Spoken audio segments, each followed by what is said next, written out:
കേരളത്തിൽ ഒരു കാലഘട്ടത്തിൽ ജാതിയുടെ പേരിൽ ഉച്ചനീചത്വങ്ങൾ അനുഭവിച്ചിരുന്നൊരു ജനതയെ കണ്ടിട്ട് വിഷമം സഹിക്കവയ്യാതെ വിവേകാനന്ദ സ്വാമി പറഞ്ഞത് കേരളം ഒരു ഭ്രാന്താലയമാണെന്ന്.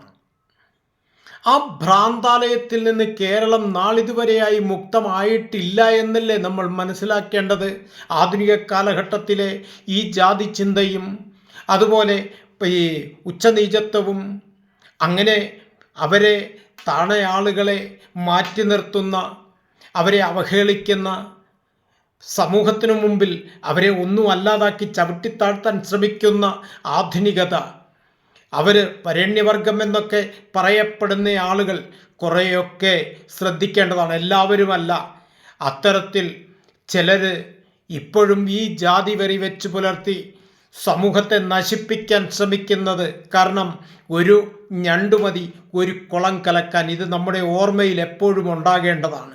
ഇതിനെതിരെയാണ് ഈ സമൂഹം ഉണരേണ്ടത്, പ്രവർത്തിക്കേണ്ടത്. ഇല്ലെങ്കിൽ അപകടമാണ്. ഈ നമ്മുടെ സമൂഹത്തിൽ നിന്ന് ഈ ജാതി ചിന്ത, ഈ ഉച്ചനീചത്വം തൂത്തെറിഞ്ഞേ മതിയാകൂ. ഇല്ലെങ്കിൽ ഈ സമൂഹം അധപ്പതനത്തിലേക്കായിരിക്കും പോകുന്നത്. ഈ വീഡിയോ നിങ്ങൾ ആദ്യമായിട്ടാണ് കാണുന്നതെങ്കിൽ ദയവായി എല്ലാവരും സബ്സ്ക്രൈബ് ചെയ്യണം, ഷെയർ ചെയ്യണം. പരമാവധി എല്ലാവരിലും ഈ ആശയം എത്തിക്കാൻ ശ്രദ്ധിക്കണം. അതുപോലെ ലൈക്ക് ചെയ്യണം, നിങ്ങളുടെ കമൻറ്റുകൾ രേഖപ്പെടുത്തണം. ഇത് സമൂഹത്തിൻ്റെ ഇന്നത്തെ പോക്കിനെതിരെയുള്ള ഒരു ശബ്ദമായി എല്ലാവരും ശ്രദ്ധിക്കണം. എല്ലാവർക്കും നമസ്തേ.